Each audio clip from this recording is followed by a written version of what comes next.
రాజారెడ్డి గారి గురించి లేదా రాజశేఖర రెడ్డి గారి గురించి లేదా వైఎస్ వివేకానంద రెడ్డి గారి గురించి ఇప్పుడు అప్రస్తుతం. ఎందుకంటే ఇప్పుడు రాష్ట్రంలో జరుగుతున్న అభివృద్ధికి కావచ్చు, జరుగుతున్నటువంటి పనులకు కావచ్చు, ఎక్కడ కూడా వాళ్ళకి సంబంధం లేని విషయాలు.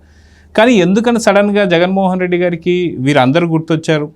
అసలు రాజకీయాలు అంతా కూడా చంద్రబాబు నాయుడు గారే చేస్తున్నారని చెప్పేసి మాట్లాడుతున్నారు. సో ఇప్పుడు అసలైనటువంటి యొక్క నిజ కథలన్నీ కూడా బయటకు వస్తున్నాయి. పులివెందుల్లో ఏం జరిగింది, అప్పుడు వైఎస్ ఫ్యామిలీ ఎలా ఉండేదని చెప్పి ఇప్పుడు బయటకు వస్తుంది. దీనివల్ల ఎవరికి నష్టం అంటే ఏం చెప్తారు? ఎవరైనా వారసులు అంటే వాళ్ళ వంశం ప్రతిష్టలని పెంచడానికి వారసులు ఉంటే గర్విస్తారు, ఎవరైనా ఆశిస్తారు కూడా. నా వారసుల వల్ల మా కూడా ప్రతిష్ట పెరుగుతుంది, మా వంశ ప్రతిష్ట అని. అది జగన్మోహన్ రెడ్డి గారి విషయంలో రివర్స్ అయింది. వాళ్ళ వంశ ప్రతిష్ట ఏంటో ఎవరికి తెలీదు. వాళ్ళు ఏమనుకుంటున్నారంటే రాజశేఖర్ రెడ్డి గారు వచ్చిన తర్వాత మాత్రమే ఆ కుటుంబం తెలుసు, అసలు ఆ కుటుంబం గురించిన చరిత్ర తెలుసు. అంతకుముందు పరిస్థితి 1960sలోనూ అంతకుముందు ఏం జరిగినాయో ఎవరికి తెలీదు.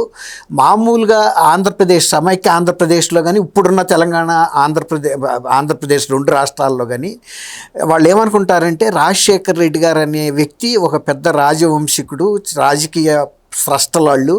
అంతకుముందు కూడా చాలా చిరకాలంగా కొన్ని తరాలుగా రాజకీయలో ఉన్నారు వాళ్ళు.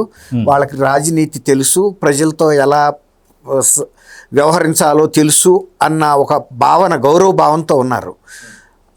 అయితే ఇప్పుడు నిన్న జగన్మోహన్ రెడ్డి గారు మాట్లాడిన తర్వాత ఇప్పుడు మాబోటి వాళ్ళకి, అంటే నేను 79లో ఈనాడులో స్టాఫ్ రిపోర్టర్గా సెలెక్ట్ అయ్యి హైదరాబాద్లోనే ఈ రాష్ట్ర రాజకీయాలను చూడటంలో భాగంగా రాజశేఖర్ రెడ్డి గారిని కూడా గమనిస్తూ వచ్చాం. నాకు కూడా ఇంచుమించుగా అదే అభిప్రాయం ఉండేది.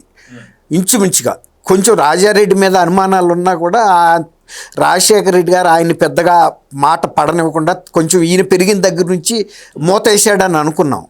కానీ రాజారెడ్డి ఈయన్ని మోతేసాడు, అలాంటి అకృత్యాలు ఈయనతో కూడా చేయించాడు అని కూడా ఇప్పుడు బయటకు వచ్చింది. అసలు వీళ్ళ కుటుంబం, వీళ్ళకి పెద్ద రాజకీయ చరిత్ర లేదు.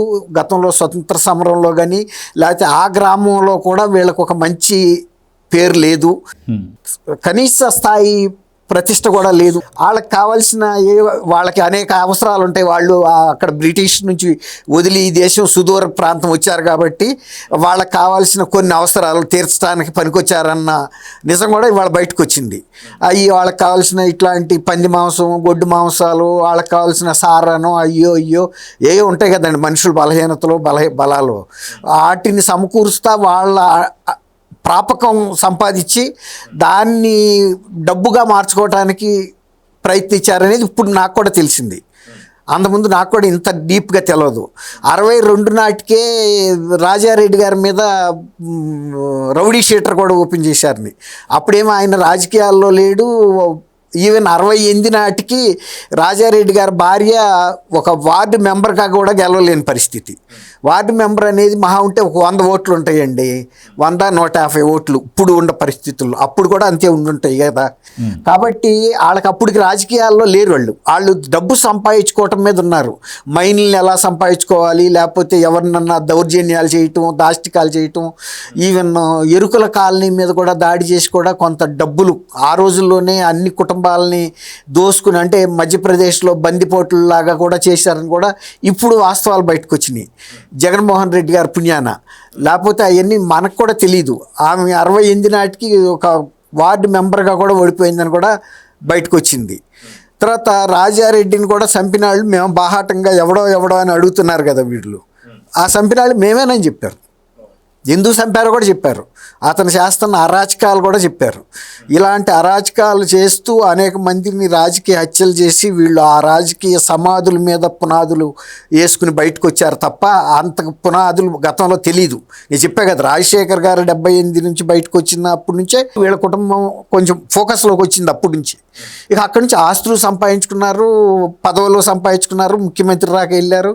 ఆ ముఖ్యమంత్రి ఫస్ట్ టైం అయినప్పుడే 2004లో రాజశేఖర రెడ్డి గారు ఫస్ట్ టైం ముఖ్యమంత్రి అయినప్పుడే అసలు ఆయన దేశంలో ఏ ముఖ్యమంత్రి లేకపోతే దేశంలో ఏ ప్రధానమంత్రి సంపాదించినంత డబ్బు సంపాదించడానికి కొడుక్కి సహకరించాడు. ఎక్కడ సంతకాలు పెట్టమంటే అక్కడ పెట్టాడు. దాని మూలన క్విడ్ ప్రోకో అనే కొత్త సాంప్రదాయం కూడా మన రాష్ట్రంలో వచ్చింది, దేశంలో కూడా మొట్టమొదటిసారిగా వచ్చింది. ఇప్పుడు ఆయనకి ఆత్మ అంతరాత్మ అని చెప్పుకునే కేవీపీ రామచంద్రరావు గారు, డాక్టర్ కేవీపీ రామచంద్రరావు గారు కూడా రాజశేఖర రెడ్డి గారి టైంలో అవినీతి జరగలేదని చెప్పగలుగుతాడా? ఇంకోటి తర్వాత ఆ కోటరీలో ఉన్న వాళ్ళ ఆర్థిక పరిస్థితులు ఏంటి? రాజశేఖర రెడ్డి గారు ముఖ్యమంత్రిగా దిగిపోయిన ఒక్క టర్మ్లో వాళ్ళ ఆస్తులు, విదేశాల్లో పెట్టుబడులు పెట్టి, పరిశ్రమలు పెట్టి, వ్యాపారాలు పెట్టే అంత స్థాయికి వెళ్ళిపోయారు ఆయన అంతరంగికులు అందరూ కూడా. అంటే రాజకీయాల్లోకి వచ్చే ముందు ఏదో ఇల్లు తాకట్టు కూడా పెట్టారని చెప్పేసి విన్నాం కదా సార్. ఇక్కడే అది రోడ్ నెంబర్ 3లోనే మేము అందరం ప్రెస్ కాన్ఫరెన్స్లు కూడా వెళ్తూ ఉండేవాళ్ళం. అది దాన్ని డెవలప్మెంట్కి ఇచ్చి బెంగళూరు కంపెనీకి చీఫ్ మినిస్టర్ అయిన తర్వాత వాళ్ళకి సెటిల్మెంట్ చేసేసి మేమే తీసుకుంటామని ఇక అక్కడి నుంచి వెనక్కి తిరిగి చూసుకుంది లేదు. కాబట్టి రాష్ట్ర ప్రజలు కూడా ఇవాళ విస్తుపోతున్నది ఏంటంటే, జగన్మోహన్ రెడ్డి లాంటి వ్యక్తిని మనం ముఖ్యమంత్రిగా అసలు ఎందుకు ఎన్నుకున్నాము? ఇంత నీచ చరిత్ర ఉంది వీళ్ళకి.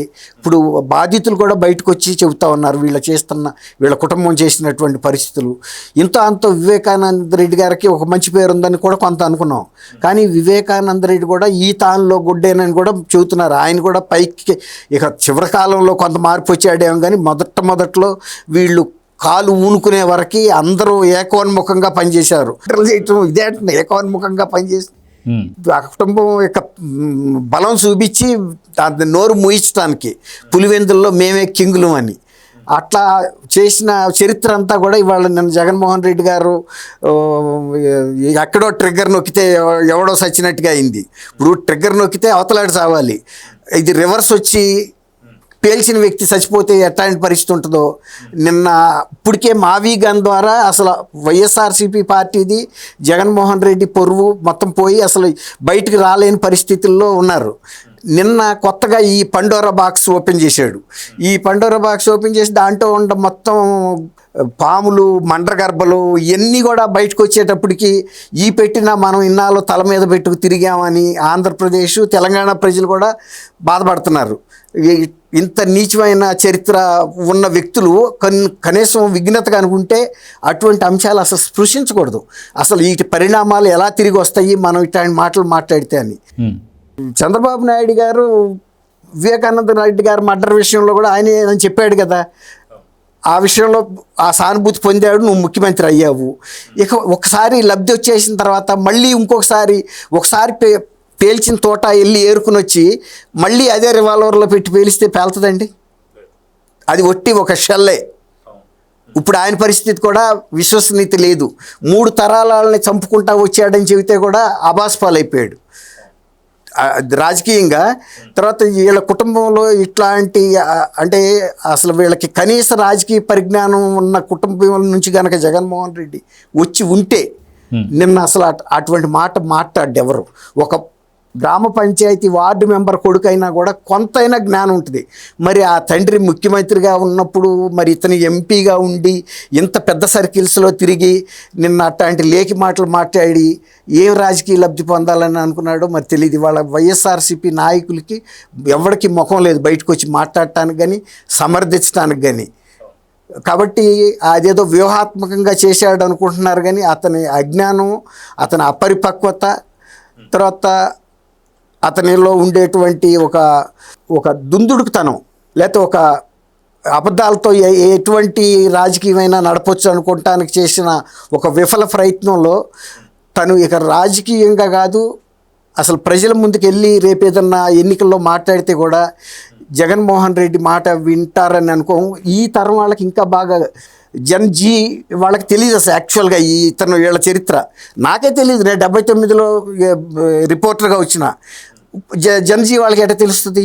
ఇప్పుడు అసలు వీళ్ళ పూర్వీకులు ఎవరో, వీళ్ళ వృత్తి ఏంటి, వీళ్ళ నైజం ఏంటి, వీళ్ళ స్వభావం ఏంటి, ఏ రకంగా వీళ్ళు ఇంత డబ్బు సంపాదించారు, రాజకీయంగా కూడా పులివెందుల్లో ఎలాంటి అకృత్యాలు చేశారు, ఎన్ని కుటుంబాలని తుదముట్టించారు అన్న మొత్తం బయటకు వచ్చింది కదండి. దీంతో జగన్మోహన్ రెడ్డికి పరిపక్వత ఉందనుకుందామా లేకపోతే లేదని అనుకోవాలా? Please subscribe to Leo news for more videos.